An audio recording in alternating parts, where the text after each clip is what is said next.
Queridos, vamos continuar o nosso estudo, a de Isaías 53. Nós estamos estudando o Cântico do Servo Sofredor, ou um dos Cânticos do Servo Sofredor, talvez o mais famoso.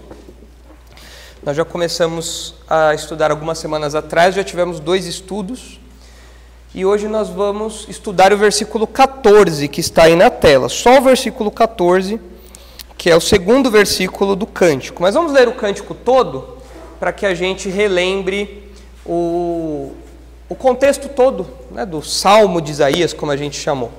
Então, vejam aí, por favor, o Ronaldo vai me acompanhando lá, desde o versículo 13, e aí depois a gente pula para o 53, beleza? Eu vou ler aqui na minha Bíblia, a mesma versão que está aí na tela, e aí os irmãos vão me acompanhando. Então diz assim, Isaías 52, 13, e a gente vai até o 53, 12, certo? Que é o cântico todo.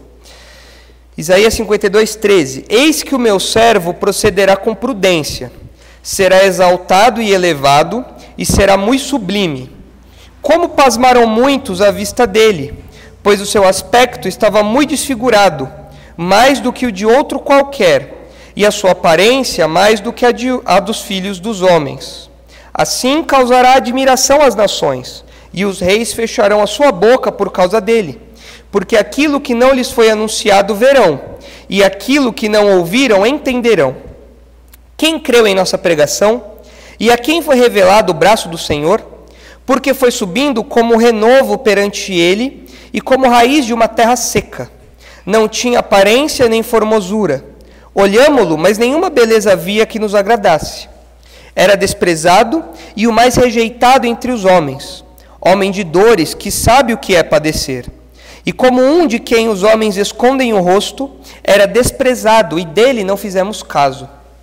Certamente, ele tomou sobre si as nossas enfermidades, e as nossas dores levou sobre si. E nós o reputávamos por aflito, ferido de Deus e oprimido. Mas ele foi traspassado pelas nossas transgressões e moído pelas nossas iniquidades. O castigo que nos traz a paz estava sobre ele, e pelas suas pisaduras fomos sarados. Todos nós andávamos desgarrados como ovelhas, cada um se desviava pelo caminho, mas o Senhor fez cair sobre ele a iniquidade de nós todos. Ele foi oprimido e humilhado, mas não abriu a boca. Como cordeiro foi levado ao matadouro, e como ovelha muda perante os seus tosqueadores, ele não abriu a boca. Por juízo opressor foi arrebatado, e de sua linhagem quem dela cogitou? Porquanto foi cortado da terra dos viventes. Por causa da transgressão do meu povo foi ele ferido. Designaram-lhe a sepultura com os perversos, mas com o rico esteve na sua morte, posto que nunca fez injustiça, nem dolo algum se achou em sua boca. Todavia ao Senhor agradou moê-lo, fazendo-o enfermar. Quando der a ele a sua alma como oferta pelo pecado, verá a sua posteridade e prolongará os seus dias, e a vontade do Senhor prosperará nas suas mãos. Ele verá o fruto do penoso trabalho de sua alma e ficará satisfeito. O meu servo, o justo, com o seu conhecimento, justificará a muitos, porque as iniquidades deles levará sobre si. Por isso, eu lhe darei muitos como a sua parte, e com os poderosos repartirá ele o despojo, porquanto derramou a sua alma na morte. Foi ele contado com os transgressores, contudo levou sobre si o pecado de muitos, e pelos transgressores intercedeu. Então esse é o cântico do servo sofredor, que nós temos estudado. Existem outros no livro de Isaías, mas esse que eu comentei que talvez seja o mais famoso, ocupa essa posição porque desde dos primeiros pais da igreja, desde os estudiosos da igreja, parece que há uma ênfase nesse trecho de Isaías, porque o Novo Testamento conecta Jesus muito claramente a esse trecho. Então seria o evangelho do Antigo Testamento, como alguns chamam, ou a paixão do Antigo Testamento, o sofrimento do Messias no Antigo Testamento. Então nós já estudamos aí algumas semanas atrás, na semana retrasada, nós estudamos o versículo 13. Vá para o versículo 13, por favor, Ronaldo, só para a gente lembrar aqui. Diz assim: eis que o meu servo procederá com prudência, nós vimos que essa expressão procederá com prudência não significa que Jesus seria alguém cuidadoso, que o Messias, né, que o servo, a gente sabe que é Jesus, mas que o Messias não era alguém que seria cuidadoso, não tomaria friagem, seria alguém prudente, olharia para os dois lados antes de atravessar. Não é esse o sentido de prudência do texto. Quando o texto fala aqui de prudência, algumas traduções até já trazem essa ideia. É o conceito de sucesso. O Messias agiria em conformidade com aquilo que ele deveria fazer, de modo sábio, de modo prudente, e isso traria sucesso à sua missão. Tanto que algumas versões já trazem: eis que o meu servo terá êxito, ou será bem sucedido. Essa é a ideia aí de proceder com prudência. Ou seja, o servo do Senhor já começa a sua missão sabendo que vai ser bem sucedida. Isso é algo bom, isso é algo que nos anima, tá? E a sequência fala do triunfo do servo. Ele procederá com prudência, será exaltado e elevado e será muito sublime. Então essas três palavras aqui, exaltado, elevado e muito sublime, destacam o sucesso, essa posição elevada de autoridade que o servo vai conseguir. Então ele vai ser bem sucedido na sua missão e ele vai ocupar uma posição de destaque, uma posição de vitória, de autoridade ali. Isso é o que nós vimos na última vez que estivemos aí no cântico aqui do servo sofredor.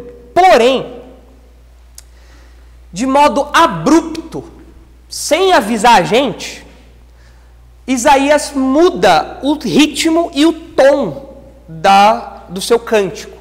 Na verdade, parece que ele muda o tema. O tema é o servo, mas ele muda o tom desse cântico, de modo muito inesperado. Porque no versículo 13, está falando de algo bom, do sucesso, da vitória, das conquistas, da posição de autoridade desse servo, desse personagem que nós sabemos que é Jesus. O Novo Testamento mostra isso para nós. Mas no versículo 14 é uma quebra de expectativa, uma quebra de tom. Aquilo que é pintado com cores felizes, alegres, vibrantes, passa a ser pintado com cores opacas, de tristeza, de dor, de sofrimento. De modo muito abrupto, olha só. Fala do sucesso dele, da vitória, e no versículo 14 já fala: como pasmaram muitos à vista dele, pois o seu aspecto estava muito desfigurado, mais do que o de outro qualquer, e a sua aparência mais do que a dos outros filhos dos homens. Você falou, mas estava tudo bem, e aí agora do nada, o que está acontecendo aqui? E essa quebra de expectativas parece ser proposital. Com esse recurso, o que vocês acham que Isaías queria transmitir para os seus leitores? Quando vocês veem essa mudança abrupta, de vitória, triunfo para sofrimento, desprezo e dor. O que essa mudança abrupta, sem avisar, causa nos leitores? Quando você lê isso, o que causa isso em você? Não causa nada? Isso aí é... O que isso causa em você? O preço, né? Oh? O preço que vai ser pago, né, para esse sucesso. Ok. Então esse sucesso aqui vai ser obtido mediante algum sacrifício, ok? Mas antes da gente pensar no significado teológico disso, a simples leitura, esse recurso que Isaías usa de mudar o tom da coisa, o que isso causa em vocês? Isso causa uma sensação boa ou uma sensação ruim? Ruim. Você está lendo feliz, de repente... Ué, devolve, né? 30 dias de evolução. O que é isso aqui? Você fica meio incomodado. Você fica bastante incomodado. Eu acho que essa quebra de expectativa proposital, ela reforça, com esse choque, Isaías vai mostrar para nós justamente o tamanho desse sofrimento aqui. Vou explicar melhor para vocês. Imagine que você tem, de um lado, uma folha muito preta, toda pintada de tinta preta, e de outro lado uma folha bem branquinha, uma folha sulfite bem branquinha. E aí, de uma folha para outra, você vai colocando vários tons de cinza, até chegar no branco. Você vai ter algum tipo de choque, se você for ver nessa transição suave? Não, você vai se acostumando, né? Você vai indo. É igual você, por exemplo, você está numa piscina aquecida, e aí aos poucos aquela água vai esfriando. Você nem sente. Ou o exemplo do sapo na panela, que o pessoal fala, né, que é o contrário. O sapo está na água fria, vai esquentando, ele nem percebe.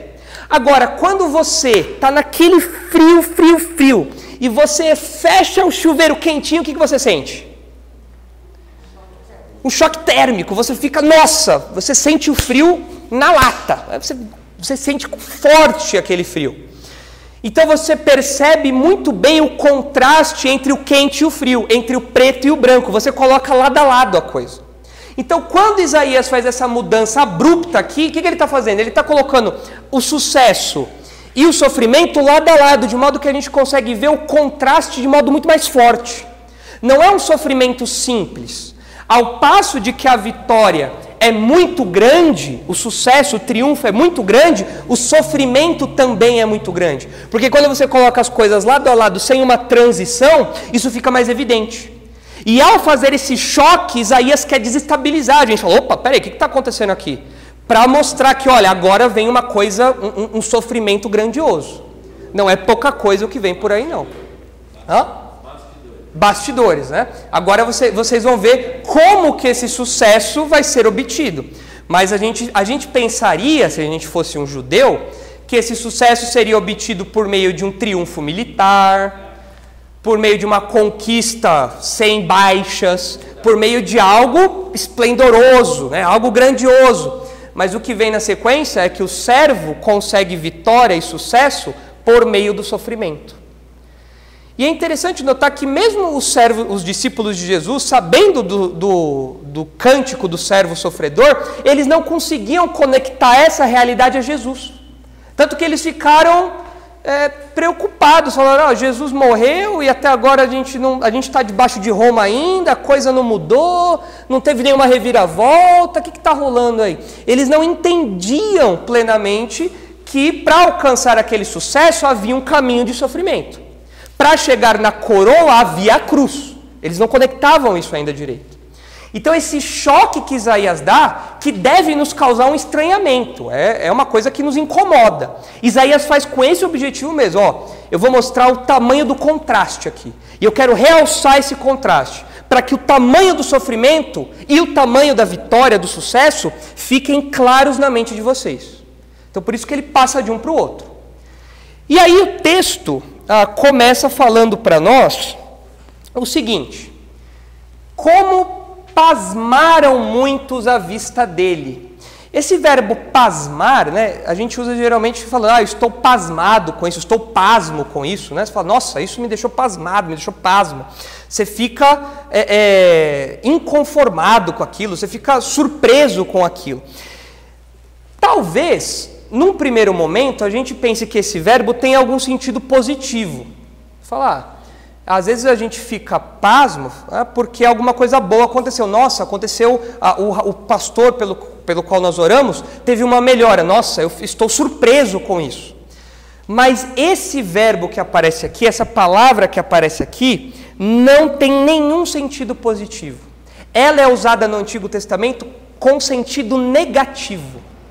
É um sentido, é sinônimo de algo, de desolação, é sinônimo de alguém estar atônito, alguém ficar surpreso por algo ruim que acontece, uma coisa, um susto, né? um pavor, uma coisa negativa. Alguém que está espantado. Essa palavra ela pode ser usada também para a derrota completa de um exército. Quando o exército é completamente derrotado, é essa palavra aí que é usada. Ou quando uma região é completamente destruída. Por exemplo, o Antigo Testamento usa essa palavra para quando Deus vai destruir uma cidade, destruir um povo. Aparece essa palavra aí, no sentido de desolação, de assolar, de acabar com aquilo. É sempre negativo. Olha só um texto onde a gente vê isso daqui. Ronaldo, abre aí por favor em Isaías 49, 19. Olha como o próprio Isaías usa isso, quando ele descreve Judá depois do ataque dos caldeus. Olha só, Isaías 49, 19. Isaías 49, 19, olha só o que diz aí, vai aparecer aí na tela, vou ler aqui na minha Bíblia. Pois quanto aos teus lugares desertos e desolados e a tua terra destruída, agora tu, ó Sião, certamente serás estreita demais para os moradores, e os que te devoravam estarão longe de ti. Olha a palavrinha ali, ó, desolados. Pois quanto aos teus lugares desertos e desolados, não sobrou nada. Desolação total, destruição. Então você vê que é algo negativo. Outro texto, Levítico 26, 32. Aqui a gente vê até um trocadilho com a mesma palavra que tem sentidos diferentes aí. Que é a mesma palavra que é usada, é traduzida de duas maneiras aqui na nossa Bíblia. É um joguinho de palavras. Olha só, Levítico 26, 32.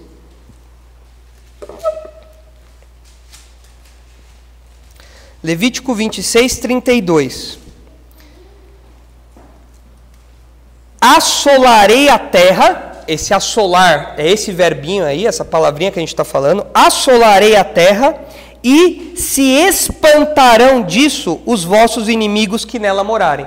Assolarei e se espantarão, é a mesma palavrinha. Qual que é a ideia aqui? A terra vai ser destruída e as pessoas que virem isso vão ficar pasmas. Vão ficar, assim, espantadas. Vão ficar estarrecidas com o que elas estão vendo. Você tem esse uso aí. Outro uso, olha só, Esdras, capítulo 9. Vamos entender essa palavrinha aí para a gente conseguir entender o que Isaías quer dizer no seu cântico. Esdras, capítulo 9. Aqui Esdras está chocado, está pasmo com o pecado do povo. Esdras 9, versículo 1. Olha só, está ali já, né? Acabadas, pois, estas coisas, vieram ter comigo os príncipes, dizendo, o povo de Israel e os sacerdotes e os levitas não se separaram dos povos de outras terras com as suas abominações, isso é, dos cananeus, dos heteus, dos ferezeus, dos jebuseus, dos amonitas, dos moabitas, dos egípcios e dos amorreus, pois tomaram das suas filhas para si e para seus filhos, e assim se misturou a linhagem santa com os povos dessas terras. E até os príncipes e magistrados foram os primeiros nessa transgressão. Olha o que acontece agora com Esdras. Ouvindo eu tal coisa, rasguei as minhas vestes e o meu manto, e arranquei os cabelos da cabeça e da barba, e me assentei atônito. Versículo 4. Então se ajuntaram a mim todos os que tremiam das palavras do Deus de Israel, por causa da transgressão dos do cativeiro. Porém eu permaneci assentado atônito até o sacrifício da tarde. Diante do pecado do povo e diante da punição que Deus dava pela infidelidade à aliança, Esdras fica atônito. Fala, eu não acredito nisso. Então é uma palavra muito forte. E em Isaías 53, que a gente está estudando, esse choque, o choque que essa palavra transmite, tem a ideia de horror. É um conceito de você ficar paralisado com aquilo que você está vendo. É a ideia de você ficar petrificado. Você fala, eu não acredito no que eu estou vendo. Então, esse pasmaram que aparece lá em Isaías 53, 52, né? Tem esse sentido. Eu recentemente assisti um filme com a Isabela, minha esposa, um filme já antiguinho, em que um rapaz, um grupo de jovens adolescentes lá, eles são meio vândalos, inconsequentes lá, e eles colocam uma dinamite dentro de uma caixinha de correio. Tem uma casa lá e eles colocam uma dinamite dentro de uma caixa de correio. E eram 4 jovens e um deles é o sorteado para fazer isso daí, para ir lá e colocar enquanto os outros ficam escondidos. Então ele vai lá, põe o dinamite da caixinha do correio e volta, esperando que ia explodir a caixinha de correio e eles iam se divertir ali. O problema é que chega um carro naquela casa e desse carro desce uma mãe com um bebezinho no colo. E ela vai indo tal e ela vai para casa. Nessa que ela vai para casa, os jovens ficam, ufa. Né?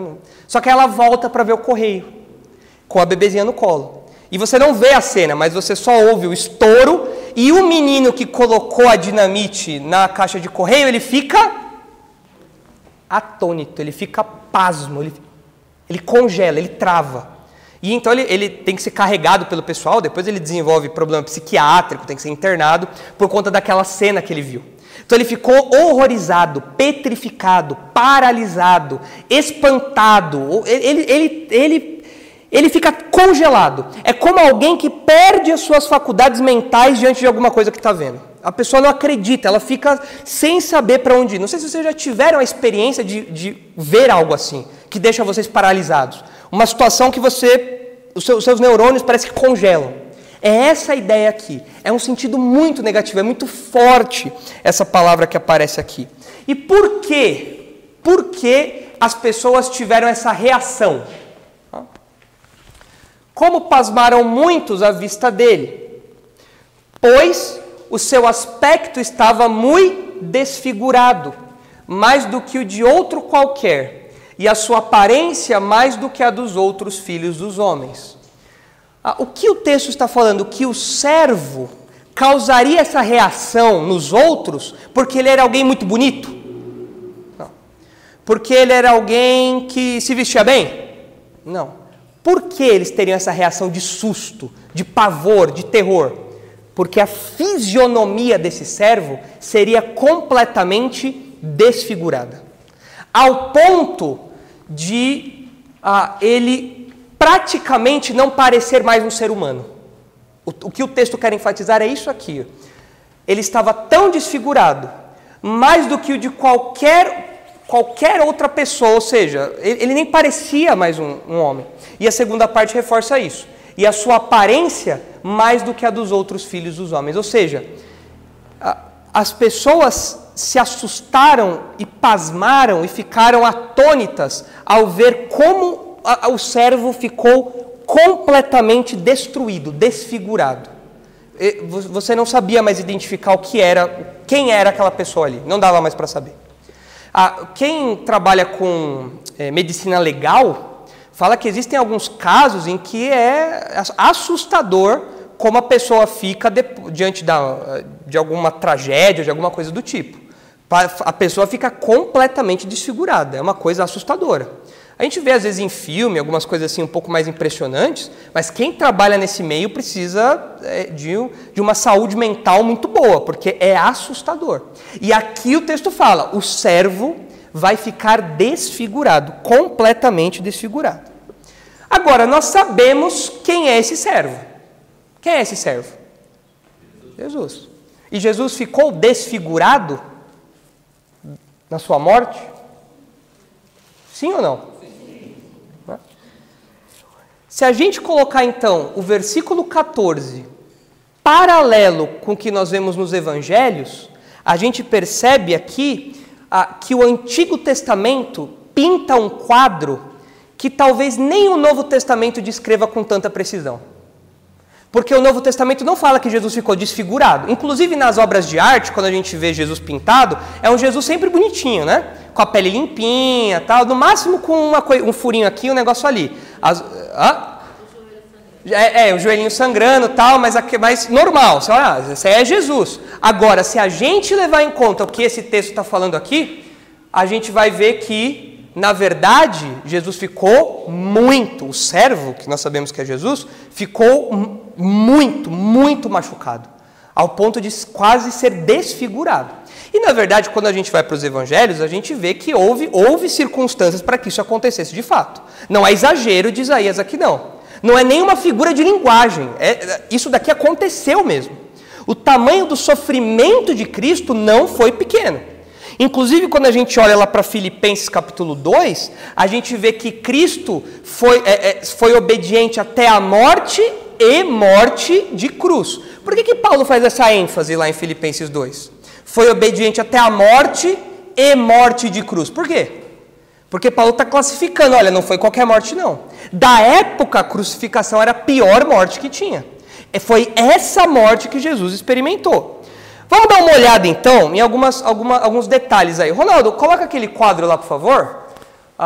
Eu trouxe esse quadro aqui, não dá para ver muito bem por causa do projetor, mas isso. Mas é um quadro que eu acho que vai um pouquinho na contramão desses quadros que mostram Jesus sempre bonitinho na cruz. Esse quadro aqui é de 1511, isso, 1511, 1520. foi pintado por Matthias Grunewald, não sei se é assim que fala esse nome, chama A Pequena Crucificação. E você percebe alguns detalhes interessantes aqui. Quando você olha para essa figura de Jesus, ela parece bem deformada. Pelo projetor não dá para perceber tão bem, porque as cores não são tão vivas. Mas se você olhar a pintura, você vai ver que a cor de Jesus é diferente da cor dos demais. Porque a pele já é uma pele sofrida, é alguém que já está perdendo sangue, é alguém que já está ficando sem ar, é alguém que já sofreu muito, alguém que já está pálido, com uma cor, aquele pálido esverdeado, uma cor feia. As outras pessoas não, elas têm uma cor um pouco mais normal. Olha os ossos aqui de Jesus, do braço. Olha os ossos ali. Olha como está a disposição. É algo que nos incomoda, é algo que está forçando, desfigurando a figura humana dali. O próprio corpo de Jesus ali é retratado com uma magreza de alguém doente, uma coisa esquelética. Então, esse é um dos quadros que eu acho que retrata um pouco, mas ainda bem longe, do que Jesus experimentou. Bem longe. Anos atrás saiu aquele filme do Mel Gibson, A Paixão de Cristo. Tem vários erros teológicos naquele filme. Aquele filme não é um filme de teologia, né? Mas tem vários erros lá teológicos. Mas o que aquele filme marcou, a época em que ele foi lançado, foi na ênfase justamente ao sofrimento de Jesus. A paixão, né? Ao sofrimento de Cristo. Tanto que teve gente que viu aquele filme e ficou incomodado, não conseguia ver, ficava muito incomodado, porque foi uma coisa muito realista. E esses quadros aí não fazem muito jus a isso, ainda que esse seja uma pequena exceção. Mas você vê que é uma figura ali que não é um ser humano normal, vamos dizer assim. Você fica incomodado ao ver essa figura. E quando a gente olha para os evangelhos, a gente percebe que realmente o servo sofredor sofreu muito, ao ponto de ter ficado desfigurado. Tem uma palestra no YouTube da nossa igreja, depois os irmãos podem ver lá, uma palestra que o Leandro Boer, evangelista da nossa igreja, deu anos atrás, ele gravou e deixou lá no YouTube, que é uma palestra sobre os aspectos médicos e históricos da crucificação. É uma palestra de 1h15, vale muito a pena ver. Muito do que eu vou comentar aqui eu tirei de lá, porque ele coloca imagens, ele descreve como foi o processo antes da crucificação e na crucificação, do ponto de vista médico e histórico. O que aconteceu com Jesus? Quais podem ter sido as causas da morte de Jesus? O que Jesus experimentou ali? Por que a crucificação era tão ruim? Então, vale muito a pena ver esse estudo lá. Agora vamos olhar um pouquinho para o Novo Testamento para a gente encontrar essa desfiguração, esse sofrimento do servo, para a gente ver se Isaías estava exagerando ou não. Vamos dar uma olhada aí. Tudo começa lá no Getsêmani. Vamos olhar lá para Lucas 22, 44. Se a gente olhar em Lucas, nós vamos ver que já no Getsêmani, Jesus começa a sofrer. 22, 44, olha só. Lucas 22, 44. E estando em agonia, orava mais intensamente. E aconteceu que o seu suor se tornou como gotas de sangue caindo sobre a terra. Isso daqui não parece ser uma figura de linguagem. Tem uma doença que faz isso acontecer. O nome, se eu anotei certo aqui, é hematidrose. É isso? Hematidrose é quando alguns vasos começam a estourar por conta de um estresse muito grande e a pessoa começa a suar sangue. Então, logo de cara, você já vê que aquela imagem, aquele quadro renascentista do Jesus crucificado, já não faz muito sentido, porque depois do Getsêmani, Jesus não vai tomar banho. Então, o sangue que ele transpirou começa a secar no seu corpo.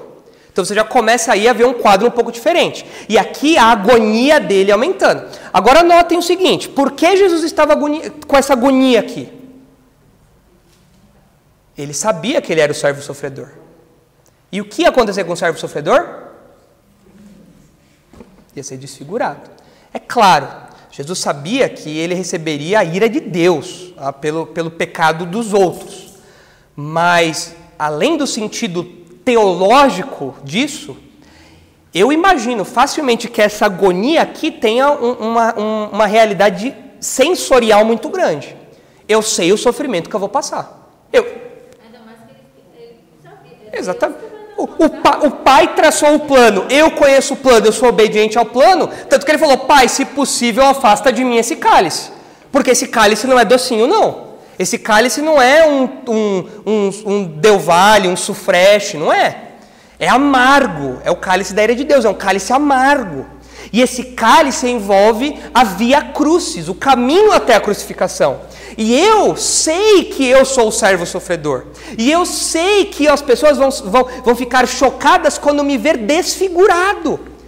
Se fosse eu no lugar de Jesus, eu estaria apavorado. Apavorado. Hã? Morria antes, morria, ele está cardíaco já, né? Então a gente entende aqui porque Jesus está com essa agonia tão grande. O cântico de Isaías vai se cumprir dali a pouco, ali a horas isso vai se cumprir. Não existe preparo psicológico do mundo que te livre de uma agonia dessa, não dá. Daqui a algumas horas você vai ser totalmente desfigurado. As pessoas nem vão conseguir reconhecer que você é um ser humano, de tão desfigurado que você vai estar. Então a gente entende aqui essa agonia de Jesus e aqui você já começa o seu sofrimento, com ele suando sangue. Depois, nós, de forma resumida, a gente vê Jesus passando por vários julgamentos. Jesus é preso e é levado para vários julgamentos. São 6 julgamentos que nós vemos quando colocamos ali todos os evangelhos lado a lado. São 6 julgamentos em uma madrugada. Foi o processo civil aí mais rápido, os julgamentos mais rápidos da história da Palestina. 6 julgamentos, entre os julgamentos dos sacerdotes, ali dos judeus, né, dos sumos sacerdotes, Caifás e tudo mais, Anás, mas também os julgamentos romanos, Herodes, Pilatos, tudo mais. Esses julgamentos somaram 6 durante a madrugada e Jesus não comeu, não bebeu e não dormiu. Antes de morrer, qual foi a última refeição de Jesus? A ceia. A ceia. A última refeição de Jesus foi a ceia. Depois ele já vai para o Getsemane, é preso e começa essa jornada. Então você imagina uma pessoa que já está sem comer há um bom tempo. Quando você faz jejum para fazer exame, como é que você fica? Nossa, como minha aparência está bonita, né? Olha como eu estou lindo, meu colágeno, olha que legal, né? Não, você já começa, você fica abatido. Agora imagine o estresse que Jesus estava passando, mais essas privações. O Leandro Boer comenta que se a gente fizesse um traçado do trajeto que Jesus fez entre as cortes nas quais ele foi julgado, ali na cidade de Jerusalém, a gente teria algo mais ou menos perto de 4 quilômetros. Imagina você andando 4 quilômetros sem comer, sem beber, de madrugada, já cansado, tenso, estressado ali com aquela situação, angustiado. Não é fácil. Se você levar em conta que Jesus teve todas essas privações até a sua morte, isso dá mais de 15 horas. Então Jesus morreu privado de sono, de fome, gente, é terrível, fora a pressão ali de tudo que tinha acontecido. Então, agora a gente vai para a dor. Isso aí até agora foi só a parte light. A dor é uma das coisas que mais debilita. Exatamente. E não foram poucas dores, não. Vamos ler alguns textos aí. Vamos ver Mateus 26. Olha só, agressões físicas que Jesus experimentou. Oi. Todo ser humano que ia ser crucificado apanhava daquele jeito ou foi só Jesus? Eles sofriam muito. Era comum que todos os crucificados sofressem. Algumas pessoas não eram chicoteadas, açoitadas. Por exemplo, as mulheres não eram açoitadas, mas eram crucificadas. Elas só não eram açoitadas. Era uma expressão de misericórdia, né? Nossa, né? Como são bonzinhos, como são humanos, os direitos humanos e adorar, falar, tá certo, né? Mas não, as mulheres não eram açoitadas, mas eram crucificadas. Agora os homens eram os condenados, os pobres, né? Esses eram açoitados e crucificados. Era uma prática do Império Romano fazer isso. Então todos sofriam muito. Mas a gente vê aqui que no caso de Jesus, Jesus não sofreu agressão física só por parte do Império Romano. Ele teve agressão física que sofreu por conta dos judeus também. Olha só Mateus 26, 67. Olha só aí.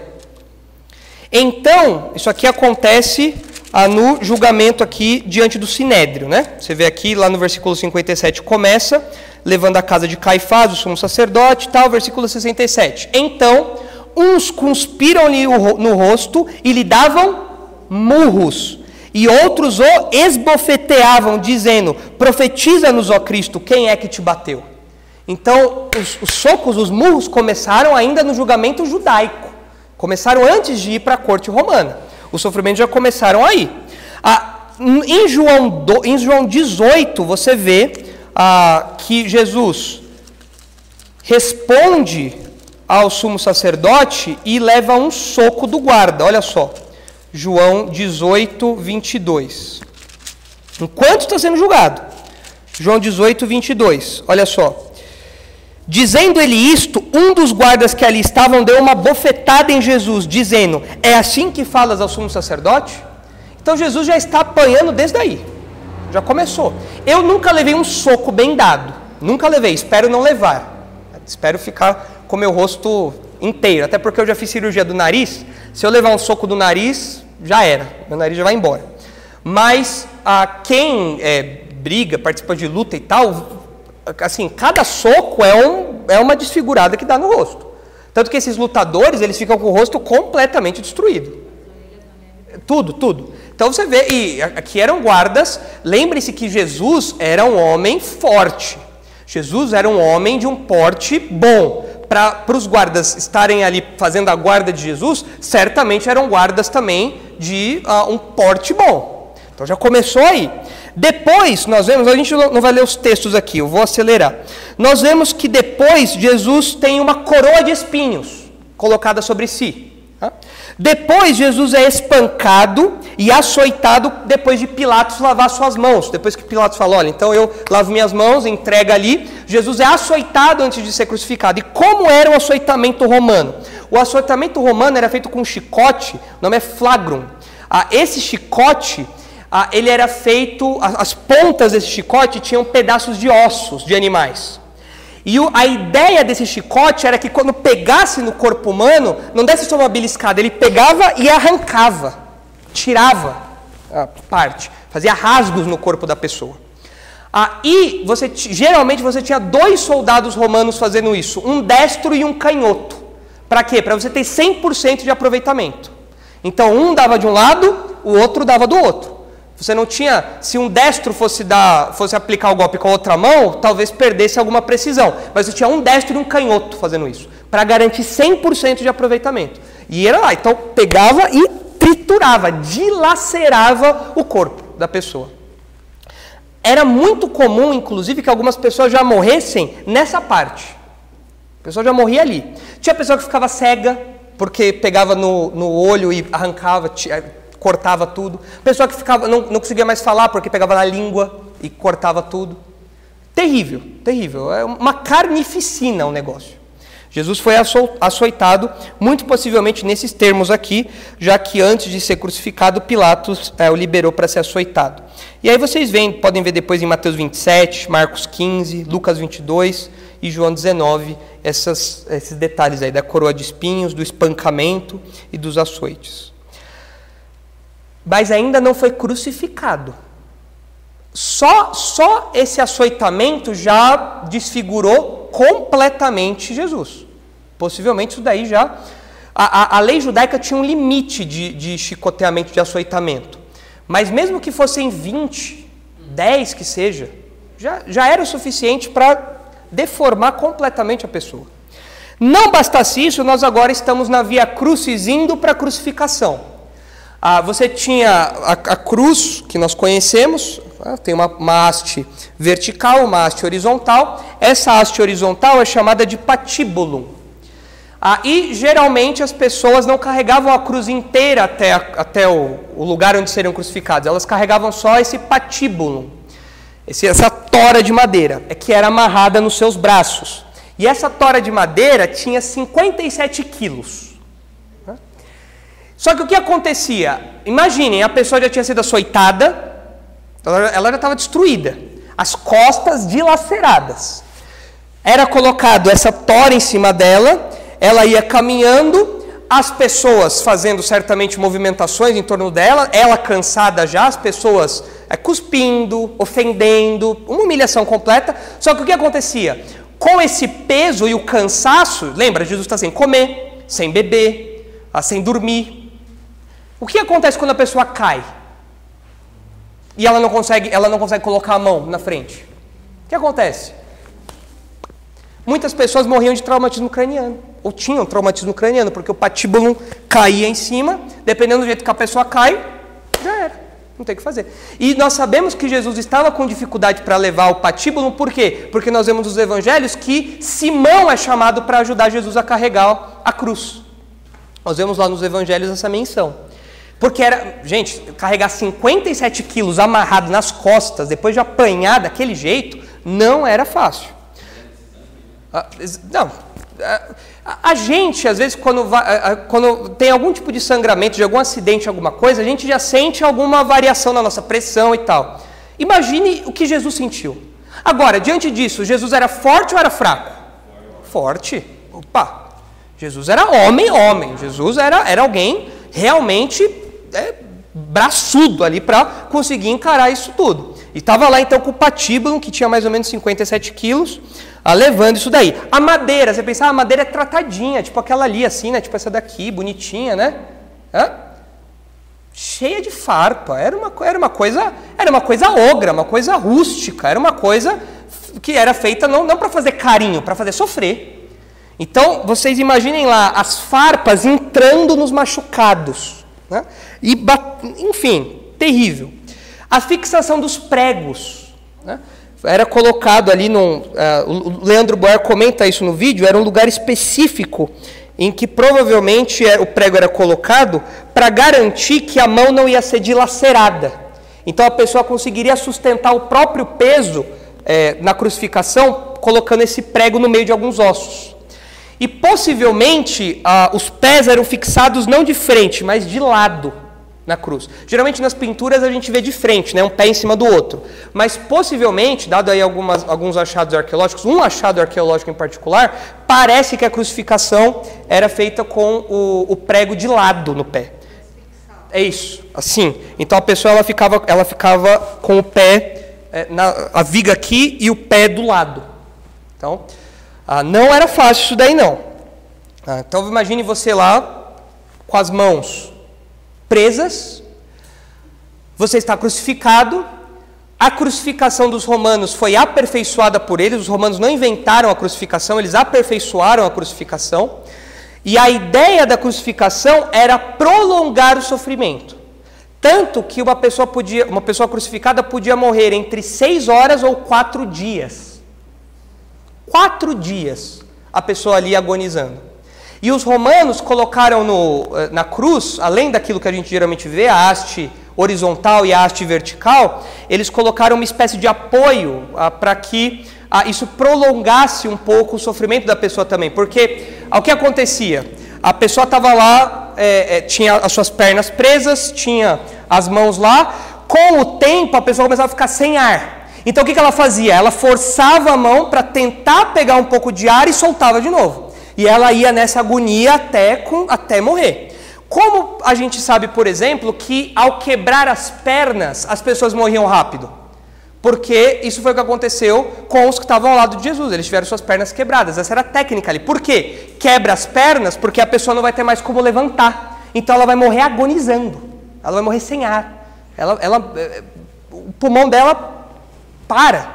É terrível isso. E a gente vê que esse sofrimento prolongado durou, no caso de Jesus, das 9 da manhã às 3 da tarde. Marcos 15 fala que Jesus foi crucificado à hora terceira. Os judeus contavam as horas a partir das 6 da manhã. Então, hora terceira, 9 da manhã. E Marcos 15 também, nos versículos 33 e 37, fala que Jesus morreu na hora nona, ou seja, às 3 da tarde. Então Jesus ficou 6 horas crucificado. Isso é bastante tempo. E só não quebraram as pernas dele porque viram que ele já estava morto quando espetaram o lado dele e viram que saía água e sangue dali. Mas caso contrário, Jesus teriam feito o padrão, que era quebrar as pernas para acelerar a morte do condenado. Mas a gente sabia que isso não poderia acontecer porque havia uma profecia que falava que os seus ossos não seriam quebrados. Então, até nisso a gente vê a precisão do plano de Deus. Agora, diante disso tudo, vocês acham que como estava a fisionomia de Jesus? E aí, será que Isaías exagerou ou não? Será que isso acontece hoje na Coreia do Norte? Eu não duvido. Tem crueldade. O ser humano é muito cruel, sempre foi, né? Mas esse tipo de morte aqui é assustador. Não. Imagina você ficar 4 dias numa condição dessa. 4 dias. E é terrível isso. Então, a gente vê que Jesus estava já provavelmente desfigurado. Antes da crucificação já. Agora, quando a gente imagina, eu fico imaginando a cena de Maria vendo o próprio filho ali, desfigurado. Quem é mãe aqui, imagina, olhar para o próprio filho e falar, eu não consigo mais ver o meu filho. Eu não vejo mais o nariz dele, que eu gostava, que eu achava bonito. Eu não consigo mais ver a pelinha de bebê dele, aquele bebezinho que eu peguei, eu não consigo mais ver. Eu não consigo mais ver, eu não identifico mais o meu filho aqui. E Maria estava ali, aos pés da cruz. E no comentário do Mister, que cada chibatada, que foram tantas, que deixou os ossos das costelas expostos. Pode ser. Não é difícil isso acontecer. Até em acidente, às vezes, de moto, a gente vê isso acontecendo, né? Essas fraturas, no caso é fratura exposta, mas essas exposições, né, ósseas. Uma vez eu prendi meu dedo na porta, eu juro que eu vi o corte que fez, eu vi o meu osso lá. Então agora, isso foi numa porta. Agora imagine um açoite desse, uma chibatada dessa. Então, meus irmãos, não é exagero o que Isaías fala aqui. Não é exagero. Depois os irmãos leiam em casa o Salmo 22, que Jesus cita quando está na cruz. Deus meu, por que me desamparaste? Essa citação que Jesus faz, quando você lê o Salmo, você vê que é a situação do Messias. Ele fala que a sua boca, a língua está colada no céu da boca. Alguém sofrendo, alguém com a boca seca ali, já sofrendo intensamente. O Salmo 22 relata isso também. Então vocês acham que Isaías exagerou ou não? Quando falou que os homens olhariam e ficariam espantados com o que aconteceu com o servo. Não foi exagero. Não foi exagero. Como pasmaram muitos à vista dele, pois seu aspecto estava muito desfigurado, mais do que o de outro qualquer, e a sua aparência mais do que a dos outros filhos dos homens. Isso aqui aconteceu desse jeito mesmo. Agora, o que nós aprendemos com isso? A nossa sociedade não está muito acostumada, a nossa sociedade está acostumada com a violência. Por conta de filmes, jogos. Então, quando a gente vê uma descrição dessa, a gente fala, nossa, mas a gente não sente aquele impacto tão grande, porque a gente está acostumado a ver violência. A gente vê violência em vídeo, em câmera de segurança, em jogo, essas coisas a gente vê. Hollywood, muita violência, né? Mas a gente precisa, a partir dessa descrição aqui, lembrar que Jesus sofreu e não foi pouco. E esse sofrimento que Jesus teve na Via Crucis, no caminho até a cruz, esses detalhes do sofrimento de Jesus devem nos lembrar de algumas verdades. Eu listei algumas verdades aqui. Em primeiro lugar, isso deve nos lembrar do tamanho do amor de Cristo por nós. Porque suportar isso daqui, sem hesitar, é uma prova de amor imenso. Eu faço isso pelos meus discípulos, eu dou a vida pelos meus discípulos. Mas não é só morrer pelos meus discípulos, é encarar tudo isso daqui até eu morrer. Para o crucificado, morrer era um alívio. A pessoa queria morrer, mas não conseguia. É claro que o que nos salva é a morte de Cristo, não é o sofrimento, não é o quanto que Jesus apanhou que nos salva, é a morte dele que paga a nossa dívida. Mas até a sua morte teve muito sofrimento. O sofrimento é o caminho para o clímax, que é a morte. É o que vem antes. Então a gente vê o tamanho do amor de Jesus por nós, porque a sua morte foi precedida por muito sofrimento. E desde o momento que ele está no Getsemane, quando ele pede para os seus discípulos orarem por ele, ele já estava muito angustiado ao ponto de suar sangue. E ele não hesitou em momento nenhum. E foi lá. sabendo do que ia acontecer. Outra coisa que a gente deve ser recordado, o potencial da maldade humana. Jesus passou por tudo isso por conta de julgamentos injustos. A gente sabe que Deus usou esses julgamentos injustos para concluir, para executar o seu plano soberano. Mas isso não tira a responsabilidade daqueles homens. Tanto que em Atos capítulo 2, a gente não vai ler, mas em Atos 2, Pedro fala que aqueles judeus assassinaram, mataram Jesus. De modo injusto. Foi um julgamento injusto aquilo que aconteceu. Então a gente vê o potencial da maldade humana. Em terceiro lugar, eu coloquei aqui. Quando a gente olha para esse relato, a gente deve lembrar dos efeitos desastrosos do pecado.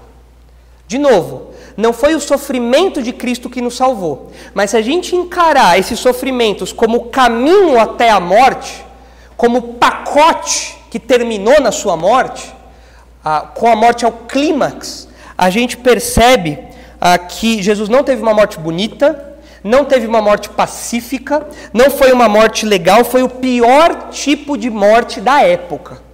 Jesus não morreu dormindo, Jesus não morreu numa câmara de gás, Jesus não morreu com uma anestesia, uma injeção de potássio, ele morreu o pior tipo de morte que podia existir naquela época. E que talvez seja o pior tipo de morte da história, talvez. Essas mortes nos chocam, é claro, mas são rápidas. Agora, Jesus ficou 6 horas, fora o pré-crucificação. Então a gente vê nisso os efeitos desastrosos do pecado. A imagem de Jesus crucificado tem que ser aterradora para a gente. A gente tem que ficar desse jeito aqui, ó. A gente tem que ficar atônito. E por que a gente tem que ficar atônito? Porque ele foi lá por quem? Por mim. Nossa. É por mim que ele estava lá. O caminho até lá, ele passou aquele caminho para chegar até a cruz por mim. As chibatadas, os açoites, foi por mim. Está ali, ó. Para ele chegar até a cruz, ele passou por tudo aquilo por mim. Então eu não posso ser indiferente. Se tem alguém aqui que é indiferente a Jesus, não dá para ser indiferente a Jesus. Não dá. Tanto que o apóstolo Paulo fala em Colossenses que na cruz, Cristo pagou a nossa dívida. A dívida que constava sobre nós, contra nós, foi pregada de uma vez por todas na cruz. Então isso para nós, nossa, meu Deus, obrigado. Senhor, eu merecia aquilo pela eternidade. Mas Cristo fez isso no meu lugar. Então nós como crentes, nós temos que agradecer a Deus todo momento por conta disso. Todo momento. Paulo fala em Gálatas 3 que Cristo se fez maldição em nosso lugar, quando ele foi pendurado naquela cruz. Então, quando eu olho para o meu pecado, quando eu olho para o preço do meu pecado, e quando eu olho para o tamanho do amor de Jesus, isso, meus irmãos, isso tem que me constranger. Eu falo, Senhor, obrigado porque o servo prometido executou o plano. Obrigado porque esse plano deu certo. Ele teve sucesso de fato. Ele teve êxito. O plano deu certo. Mas para esse plano aqui acontecer, precisou passar pelo sofrimento. Desfigurado. Não parecia humano. Pesado, né? Esse trechinho aqui de Isaías é... Agora olha só, aqueles que olham para isso daqui e rejeitam o sacrifício de Jesus, eles estão rejeitando a maior prova de amor que eles podem ter na história, essa daqui. Estão rejeitando isso. O castigo eterno sobre eles é justo, porque eles estão rejeitando isso daqui, o trabalho e a obra do servo. E são inimigos desse servo que dá a vida pelos seus súditos. É justificado isso. Mas, na próxima ocasião, nós vamos para o versículo 15, que é um pouco melhor. Versículo 15. Desce aí, por favor, Ronaldo. Aí, ó. Assim causará admiração. Olha só, ali você tem um terror, horror. Mas aqui você tem admiração. Admiração às nações. E os reis fecharão a sua boca por causa dele. Porque aquilo que não lhes foi anunciado verão. E aquilo que não ouviram entenderão. Então, na próxima ocasião, a gente vê esse trechinho aí, que fala sobre uma outra parte do trabalho do servo. Vamos orar, irmãos? falar. Vamos orar. Senhor, nós agradecemos pela obra de Cristo, Pai. Nós agradecemos porque o que Jesus fez por nós é algo que deve nos afastar do pecado, é algo que deve nos colocar de joelhos diante do Senhor, é algo que deve nos levar submissos, totalmente submissos ao Senhor e gratos, Pai, porque Cristo levou sobre si a nossa culpa, a nossa condenação, e até o momento da sua morte, Ele sofreu intensamente, Pai, padecendo debaixo da maldade humana, padecendo debaixo dos julgamentos injustos, padecendo debaixo daqueles homens ímpios e infiéis. Senhor, nós não temos como expressar a nossa gratidão ao Senhor, e que isso, Pai, esteja sempre diante de nós. Que o Cristo crucificado esteja sempre diante de nós, nos livrando, que essa imagem nos livre do pecado, nos livre do pecar, nos livre, Pai, da negligência, nos livre da indiferença, e que o Cristo crucificado esteja sempre nos nossos lábios, Pai. Que nós tenhamos coragem para anunciar a salvação que há naquele que não teve medo de encarar o sofrimento e a morte por nós. Assim como Jesus foi corajoso, valente, e encarou tudo isso, que nós sejamos também corajosos e valentes para anunciá-lo, Pai. Nos leva agora, por favor, em segurança para as nossas casas e nos traga em segurança para as nossas próximas reuniões. E é no nome do nosso Salvador, o servo sofredor, que nós oramos e agradecemos. Amém.